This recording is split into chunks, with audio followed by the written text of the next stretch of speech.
Apakah Anda tergoncang oleh laporan yang buruk? Yesaya 53 ayat 1. Siapakah yang percaya kepada berita yang kami dengar? Laporan siapa yang akan Anda percayai? Pada dasarnya, Yesaya bertanya, laporan siapa yang kau percayai? Kita memilih untuk mempercayai laporan Tuhan tentunya. Kita belajar untuk mempercayai Tuhan dan firman-Nya, bahkan di tengah berbagai keadaan yang menantang. Perkataan manusia tidak mengubah firman Tuhan, sekalipun itu perkataan dari seorang ahli atau kerabat dekat. Ketika saya baru berusia 17 tahun, Tuhan melawat hidup saya dalam sebuah perjumpaan sepanjang malam yang mulia. Tidak berpengalaman dengan pekerjaan Roh Kudus yang dalam, saya diliputi oleh kehadiran Tuhan yang memenuhi hati saya. Dengan naif, saya merenungkan, apakah ada sesuatu yang begitu indah yang pernah terjadi pada orang lain? Ini luar biasa. Ini pastinya seperti lawatan Allah yang dahsyat dalam kehidupan orang-orang yang berjalan di zaman Alkitab. Itu adalah malam di mana Tuhan memanggil saya untuk memberitakan Injil. Hati saya meluap dengan kegembiraan. Saya hampir tidak bisa menunggu ayah saya bangun untuk memberitahu dia kabar yang menggembirakan ini. Saya merindukan persetujuannya atas panggilan saya lebih daripada orang lain. Keesokan paginya, ketika saya mendengar ayah saya sedang membuat kopi di dapur, saya turun untuk membagikan kabar baik ini. Saya bilang, Tuhan telah memanggilku untuk melayani, Pak. Saya berharap ayah saya juga akan ikut senang. Sayangnya, saya menerima laporan buruk dari dia. Don, katanya, tidak mungkin kau bisa menjadi pemberita Injil atau pengkhotbah.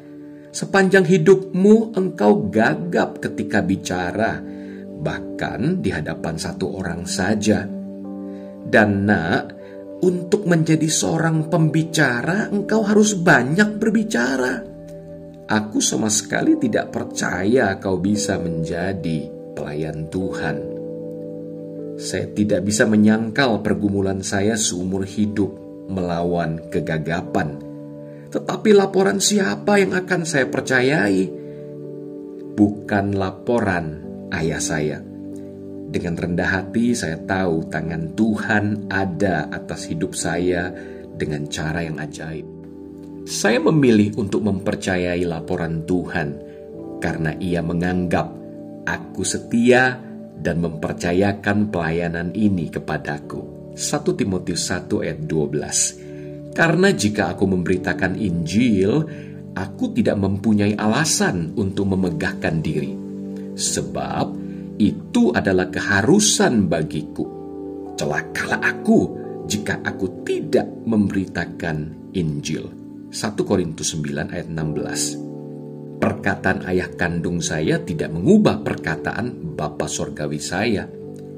Tuhan memberikan saya keberanian untuk meresponi laporan buruk ayah saya. Saya menjadi yakin bahwa firman Tuhan adalah perkataan terakhir yang menentukan hidup saya. Itu adalah pengalaman besar pertama saya dalam memutuskan laporan siapa yang akan saya percayai. Anak-anak Tuhan yang terkasih, saya mengerti tantangan di hidup Anda mengenai masalah kesehatan. Karena Anda telah memilih untuk mempercayai laporan Tuhan yang baik, maka tidak penting apa yang dokter katakan. Oleh karena bilur-bilur Yesuslah kita telah disembuhkan. Yesaya 53 ayat 5. Tidak peduli juga apa yang dikatakan oleh tes hasil medis, karena oleh bilur-bilur Yesus Anda sungguh-sungguh telah disembuhkan. Kita tidak menyangkal bahwa penyakit itu memang ada. Tetapi kita menyangkal bahwa penyakit itu memiliki hak untuk ada di dalam tubuh kita. Tidak peduli apa yang dikatakan tubuh kita, karena bilur bilur Yesus melaporkan bahwa kita sudah sembuh. Itu membereskan persoalannya. Demikianlah firmanku yang keluar dari mulutku.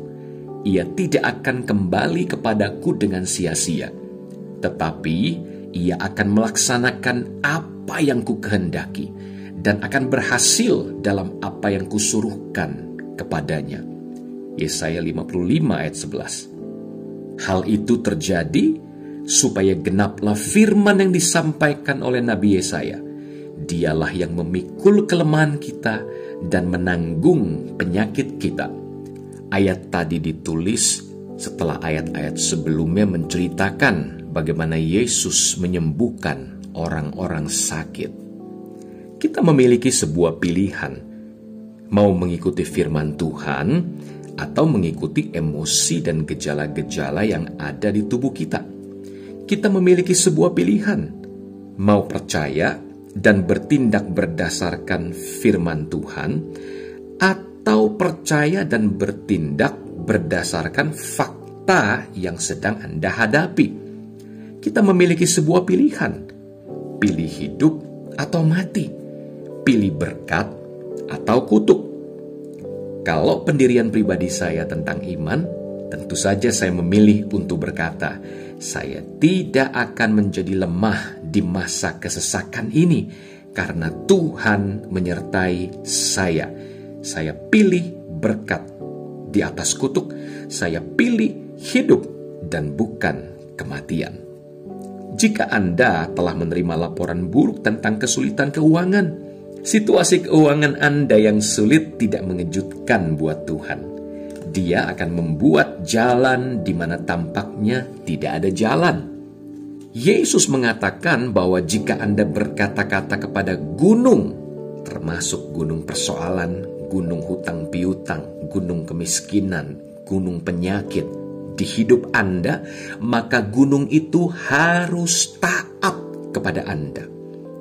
Markus 11 ayat 23. Tidak peduli seberapa besar gunung tersebut, dia tidak lebih besar daripada Tuhan Anda. Apakah Anda orang yang rajin memberi perpuluhan? Perpuluhan adalah milik Tuhan dan merupakan hak istimewa dan kehormatan untuk mengembalikan kepada Dia 10% haknya dari seluruh pendapatan saya, yang merupakan berkat Dia tentunya. Ketika Anda taat memberi perpuluhan dengan iman, tingkap-tingkap langit terbuka bagi Anda, dan Allah mencurahkan berkat berkelimpahan yang meluap-luap bagi Anda. Maleakhi 3 ayat 8-10, bolehkah manusia menipu Allah? Namun kamu menipu aku. Tetapi kamu berkata, dengan cara bagaimanakah kami menipu engkau? Mengenai persembahan persepuluhan dan persembahan khusus. Kamu telah kena kutuk, tetapi kamu masih menipu aku. Ya, kamu seluruh bangsa. Bawalah seluruh persembahan persepuluhan itu ke dalam rumah perbendaharaan, supaya ada persediaan makanan di rumahku, dan ujilah aku, firman Tuhan semesta alam. Apakah aku tidak membukakan bagimu tingkap-tingkap langit dan mencurahkan berkat kepadamu sampai berkelimpahan? Saat Anda memberi perpuluhan Anda sedang memuji Tuhan dan mendeklarasikan bahwa sungguh kemakmuran keuangan Anda tidak bergantung pada sistem finansial duniawi. Tidak peduli apa yang dilakukan oleh pasar saham, keuangan Anda pasti diberkati. Karena itu janji Tuhan. Tidak peduli berapa suku bunga, keuangan Anda pasti diberkati. Tidak peduli berapa harga BBM yang sedang naik, resesi global ekonomi yang sedang melanda seluruh bumi, Tuhan sudah menyediakan semua kebutuhan Anda. Ketika Anda setia menghormati Tuhan dengan perpuluhan, Dia akan menghormati Anda dengan membawa kepada Anda kelimpahan dan kemakmuran, segala hal yang Anda butuhkan untuk hidup yang menjadi berkat.